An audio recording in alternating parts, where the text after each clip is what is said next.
کے لفظ رسا سے نکلا ہے، جس کے معنی آہو زاری کرنا ہوتا ہے۔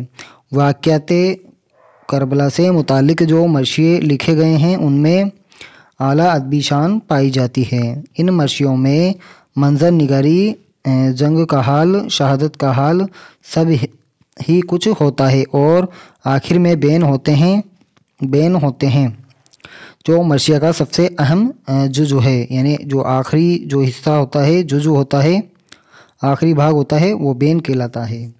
اس میں رسول اللہ کے اولاد پر کیے گئے مظالم کا بڑے پر اثر انداز میں بیان ہوتا ہے۔ تو اب ہم اس کے مرثی کے 8 اجزائے ترکیبی کو دیکھیں گے۔ تو مرثی کے 8 اجزائے ترکیبی ہوتے ہیں۔ آپ سے پوچھ لیے جائے مرثی کے 8 اجزائے ترکیبی کون کون سے ہیں، یا پھر سمیلت میں پوچھ لیے جائیں، ملان میں پوچھ لیے جائیں، تو اس کا ہمیں دھیان میں رکھنا ہے۔ پہلا ہے چہرہ، دوسرا ہے سراپا، تیسرا ہے رخصت، چوتھا ہے آمد، پانچواں ہے رزیز، اور چھٹا ہے جنگ، ساتواں ہے شہادت، اور آٹھواں ہے بین۔ تو چہرے میں صبح کا منظر یا شاعر اپنی تعریف بیان کرتا ہے یا دعا کرتا ہے۔ اس کے بعد مرثیے کے ہیرو کا سراپا یعنی سر سے پیر تک کا بیان ہوتا ہے۔ عام طور پر حضرت علی اکبر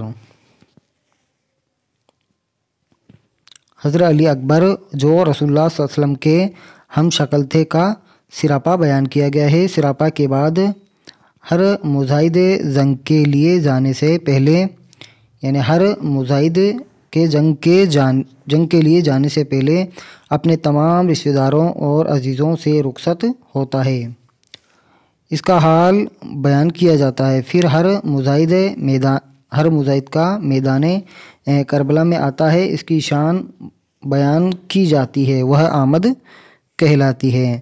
میدان میں آ کے ہر مجاہد کچھ اشعار پڑھتا ہے جس میں اس کی اور اس کے بزرگوں کی بہادری کا ذکر ہوتا ہے، اور پھر وہ دشمن کو اپنے مقابلے کے لیے بلاتا ہے، یعنی للکارتا ہے، یہ رزیز کہلاتا ہے۔ اس کے بعد جنگ کا حال ہوتا ہے اور پھر وہ لڑتے لڑتے شہید ہو جاتا ہے، اور آخر میں اس کی شہادت پر رنج و غم کا اظہار کیا جاتا ہے، یہ بین کہلاتا ہے، یہ آخری حصہ ہوتا ہے۔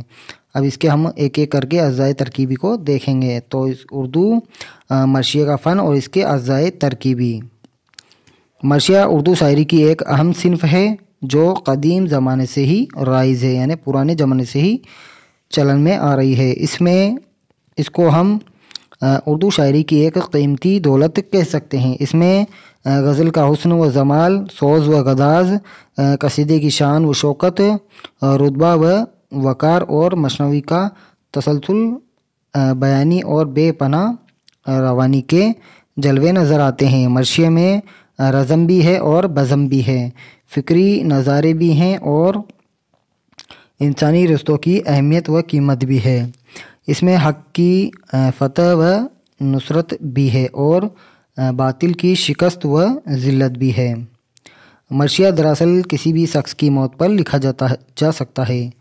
مرنے والے کی مختلف خصوصیات کا ذکر کیا جاتا ہے، اس سے عقیدت و محبت کا اظہار کیا جاتا ہے اور اس کی موت پر اپنے دلی رنج و غم کا بیان کیا جاتا ہے۔ لیکن کچھ شاعروں نے اس مرثیہ کو امام حسین کربلا اور شہیدان کربلا سے اس قدر منسلک کر دیا کہ مرثیہ کا نام سنتے ہی ہمارے ذہن میں امام حسین اور کربلا کے بہت سے واقعات گھومنے لگتے ہیں۔ گویا ایسی مرثیہ نگاری امام حسین اور کربلا کے واقعات کی ترجمانی کرتی ہے۔ اس میں امام حسین اور کربلا کے دوسرے شہیدوں کی شہادت پر رنج و غم ظاہر کیا جاتا ہے اور ماتم کے اشعار لکھے جاتے ہیں۔ اردو مرثیہ نگاری کی تاریخ سے ثابت ہوتا ہے کہ مرثیہ کو ایک خاص ادبی پیکر دینے کے لیے میر منظر حسین ضمیر ان کا تخلص ہے، تو ضمیر نے اس کے 8 اجزائے ترکیبی طے کیے ہیں جو آگے چل کر ادب میں لازمی یعنی ضروری بنا دیے گئے ہیں۔ وہ اجزائے ترکیبی یہ ہیں: پہلا ہے چہرہ، سراپا، رخصت، آمد، رزز، زنگ، شہادت اور بین۔ تو ان اجزائے ترکیبی کی تفصیل سے مندرجہ ذیل ہے۔ تو مندرجہ ذیل ان کی تفصیل ہم ایک ایک کر کے دیکھتے ہیں۔ سب سے پہلے ہے چہرہ۔ اس جزء میں یعنی اس حصے میں شاعر صبح و شام کے مختلف مناظر بیان کرتا ہے۔ دنیا و دنیا کے رہنے والوں کے فنا اور بے ثباتی سمجھانے کی کوشش کرتا ہے۔ مختلف لوگوں کے تعلقات اور رشتے بتائے جاتے ہیں۔ طرح طرح کی تکلیفوں اور دشواریوں کا اظہار کیا جاتا ہے۔ اللہ رب العالمین کی حمد و ثنا کی جاتی ہے، یعنی خدا اور اس کے رسول کی تعریف بیان کی جاتی ہے۔ نعتیہ اور منقبتی اشعار بھی لکھے جاتے ہیں۔ ان سب کے علاوہ شاعر اپنی ذاتی شاعرانہ قابلیت اور خاندانی صفات کا بھی تذکرہ کرتا ہے، یعنی خاندان کے بارے میں بھی کچھ معلومات بتاتا ہے۔ دوسرا ہے سراپا۔ اس جزء میں یعنی اس حصے میں شاعر مرثیے کے ہیرو کا سراپا پیش کرتا ہے۔ اس کے قد، اس کی جسمانی طاقت اور خد و خال کی تعریف بیان کرتا ہے۔ اس کے لباس یعنی اس کے کپڑے، اس کے ہتھیاروں کی بھی توصیف پیش کی جاتی ہے۔ اس جزء میں شاعر بہت زیادہ مبالغہ آرائی اور انوکھی مثالوں اور دلچسپ استعاروں سے تعریفی شاعری کرتا ہے۔ اس کے علاوہ جو تیسرا حصہ ہے رخصت۔ اس جزء میں یعنی اس حصے میں شاعر اپنے مرثیے کے ہیرو کو اپنے عزیزوں اور ساتھیوں سے رخصت ہونے کا اور میدان جنگ میں جانے کا واقعات پوری تفصیل سے پیش کرتا ہے۔ چوتھا جو جزء ہے، چوتھا حصہ ہے آمد۔ اس جزء میں شاعر مرثیے کے ہیرو کے بارے میں یہ بیان کرتا ہے کہ وہ دشمنوں سے جنگ کرنے کے لیے میدان جنگ میں آ گیا ہے۔